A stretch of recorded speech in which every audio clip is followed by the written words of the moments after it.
மேட்டுக்கடை மற்றும் புலியூர் பகுதிகளில் தீவிர வாக்கு சேகரிப்பில் ஈடுபட்ட வேட்பாளர் ஈசி கோவிந்தராஜனுக்கு பொதுமக்கள் உற்சாக வரவேற்பு அளித்தனர். கிருஷ்ணகிரி மாவட்டம் பர்கூர் தொகுதி அதிமுக வேட்பாளர் ஈசி கோவிந்தராஜன் மேட்டுக்கடை, புலியூர், பாப்பானூர் உள்ளிட்ட பகுதிகளில் தீவிர வாக்கு சேகரிப்பில் ஈடுபட்டார். இந்த நிலையில் மேட்டுக்கடை மற்றும் புலியூர் பகுதிகளில் அவருக்கு மக்கள் உற்சாக வரவேற்பு அளித்தனர்.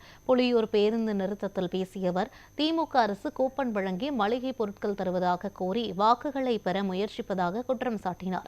உண்மையான பணம் அல்லது மக்கள் நலத்திட்டங்கள் மூலம் மட்டுமே வாக்கு சேகரிக்க வேண்டும் என்றும், ஏமாற்று நடைமுறைகள் தொடர்ந்தால் மக்களின் உரிமைகள் பாதிக்கப்படும் என்றும் தெரிவித்தார்.